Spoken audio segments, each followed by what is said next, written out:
Hello, friends, welcome back to my channel. Today I'll be talking about the cranial nerves. I'll advise just go and grab a cup of coffee and sit tight till the end. Let's start with the cranial nerves. We all know that cranial nerves, there are 12 cranial nerves, and we all know back in our graduation days, we remembered it as uta figva. Okay, olfactory, optic, oculomotor, trochlear, trigeminal, abducens, facial, vestibulocochlear, glossopharyngeal, vagus, accessory spinal, and hypoglossal. Some of them they are sensory and some of them they are motor and few of them they are both. So they can be remembered with this mnemonic: some slay marry money, but my brother says big brains matter most. So this is how we can remember sensory, which one is sensory and which one is motor. So I'll advise you to pause the video here and take a screenshot so that you can keep it as a reference and you can always get back to it and revise it and memorize it.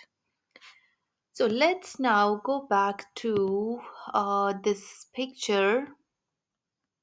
Yeah, here. So this is the picture of a brain into from which all the nerves they are originating. So let's go to the first one. First one is olfactory. We all know that olfactory is related to the sense of smell. So, any lesion to this nerve will lead to anosmia, that is loss of smell.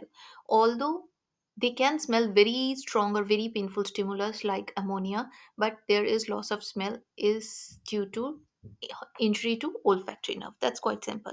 Next is optic, again sensory, and it is related to the sight. We know that injury to optic nerve can lead to blindness. If it's suspected that there is going to be pressure on the optic nerve or any sort of injury is there, then it is emergency and we refer the patient to the emergency department of the hospital. So next comes oculomotor. Oculomotor serves the eye muscles. I would like to take you to this picture. It's quite simplified here. The names of the muscles are given and the movement which they do it's given. So here we can see that there are four recti muscles. Recti muscles, they are straight muscles and their function is quite similar to their name. So it's easy to remember. So first is this superior rectus muscle. In this superior rectus muscle, what is it doing is elevates the eye. Then inferior rectus takes the downwards and medial rectus internally and lateral rectus towards outside. So these are the straight recti muscles. Apart from these, there are two oblique muscles. One is inferior oblique and another is superior oblique. The function of superior oblique muscle is it's opposite to their name. It depresses the eye and turns it laterally. And inferior oblique, it elevates the eye and turns it laterally. So these are the eye muscles which lead to the movement of the eyeball. And in these, among all these muscles, four are supplied by oculomotor, and these are inferior oblique, superior rectus, medial rectus, inferior rectus. Lateral rectus and superior oblique are supplied by other muscles, which we'll do later. There is another muscle, levator palpebrae superioris. So this muscle, it keeps the eyelid, it supplies the eyelid and keeps it open. So this is also supplied by oculomotor nerve. So oculomotor nerve here. So four of the six eye muscles they're supplied by oculomotor. Apart from this, it leads to constriction of the pupil iris and it supplies the upper eyelid. So, any lesion or any damage to oculomotor nerve will lead to fixed dilated pupil, paralysis of the eye, means outward deviation of the eye, drooping eyelid. There will be ptosis as well. So, this is what happens in the oculomotor nerve. Let's move to fourth nerve. Fourth nerve is trochlear nerve. Trochlear nerve it supplies superior oblique muscle of the eye. So, injury to trochlear nerve it causes weakness of downward eye movement with consequent vertical diplopia or the double vision. So, this is what happens in trochlear nerve. Next is trigeminal nerve. So, trigeminal nerve it's both sensory and motor, and it's motor to muscles of mastication and gives sensation to the face. So, damage to trigeminal nerve can lead to numbness of face, paralysis, and deviation of jaw to the one side of the lesion. Actually, trigeminal nerve is quite a wide nerve, and it may take a full video to explain this nerve, and we can do it in some other video. If you want me to cover this, I can do it. Just tell me in the comment section.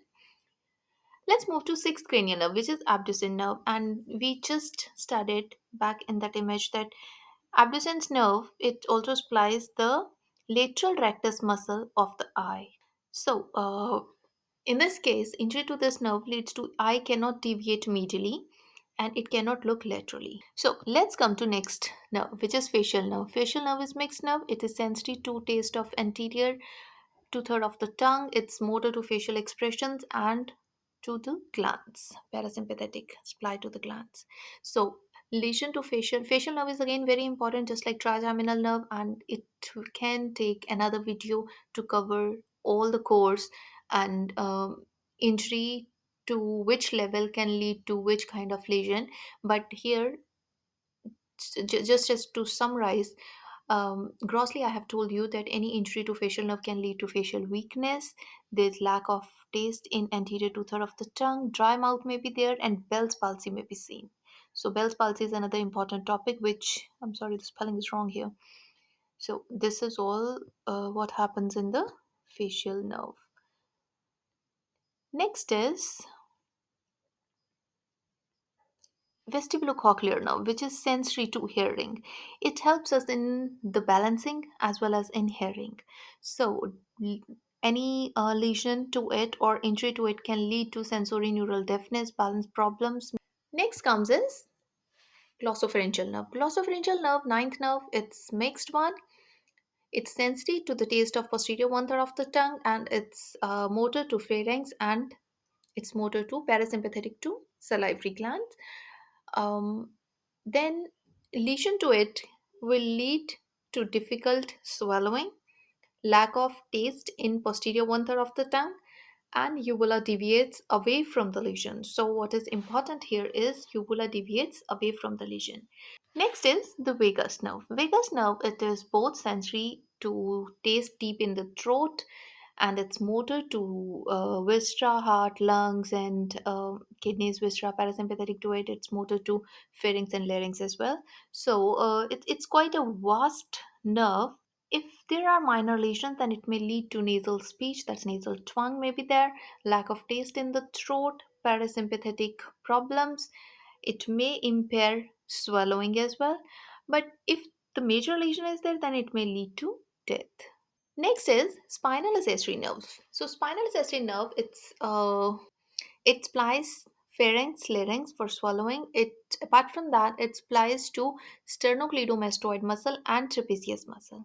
So it's very important because in head and neck surgeries where the radical neck dissections they are done, uh, this nerve has to be preserved. Otherwise, it may lead to injury of this nerve and hence weakness into the neck and back muscles.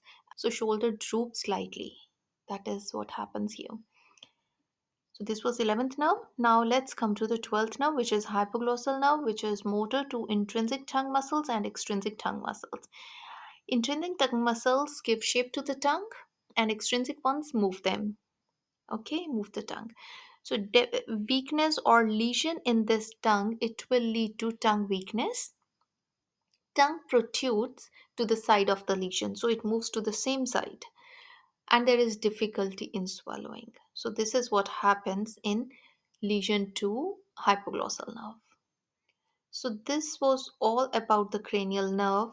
I have not made this chart by myself. I found it somewhere on the internet, on the Google, and I studied it like this before my exam.